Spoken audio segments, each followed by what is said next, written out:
الحمدللہ رب العالمین وبہ استعین واشہد ان لا الہ الا اللہ وحدہ لا شریک لہ واشہد ان محمدا عبدہ ورسولہ اما بعد۔ صلاۃ وتر یہ رات کی آخری صلاۃ بنانے کا نبی صلی اللہ علیہ وسلم کی طرف سے حکم ہے۔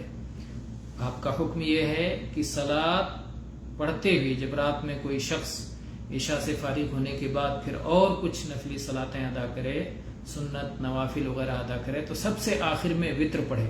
اس سلسلے میں متفق علیہ حدیث ہے، عبداللہ ابن عمر رضی اللہ عنہما اس حدیث کے راوی ہیں۔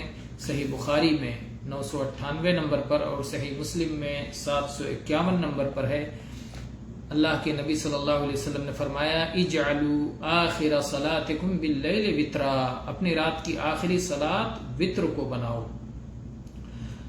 اور کم از کم ایک رکعت ہے۔ یہ وتر کم از کم ایک رکعت ہے، اور اس کی دلیل عبداللہ ابن عمر رضی اللہ عنہما ہی کی وہ حدیث ہے جو متفق علیہ ہے، صحیح بخاری میں 990 نمبر پر اور صحیح مسلم میں 749 نمبر پر ہے۔ فرماتے ہیں، ان رجلا سأل رسول اللہ صلی اللہ علیہ وسلم عن صلاة اللیل فقال رسول اللہ صلی اللہ علیہ وسلم صلاة اللیل مثنى مثنى فإذا خشي أحدكم الصبح صلى ركعة واحدة توتر له ما قد صلى، کہ ایک شخص نے اللہ کے رسول صلی اللہ علیہ وسلم سے رات کی صلاۃ سے متعلق سوال پوچھا، تو آپ صلی اللہ علیہ وسلم نے فرمایا، رات کی صلاۃ دو رکعتیں ہیں، یعنی آپ کو جتنی بھی رکعت پڑھنا ہے دو رکعت پڑھ کے سلام پھیرتے جائیے، 2 رکعت پڑھ لیجئے، پھر 2 رکعت پڑھیے، پھر 2 پڑھیے، اس طرح سے جب صبح ہونے کا خطرہ ہو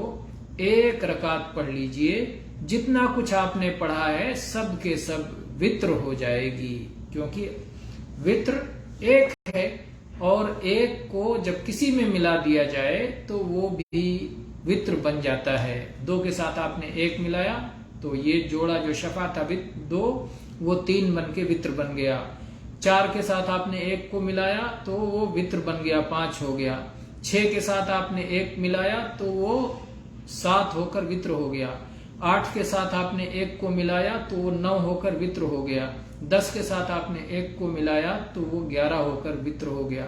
تو اس طرح سے کسی بھی شفع کے ساتھ وتر کو ملایا جائے تو وتر بن جاتا ہے، تو کم از کم وتر 1 رکعت ہے۔ واللہ تعالی اعلم، صلی اللہ علی نبینا وسلم۔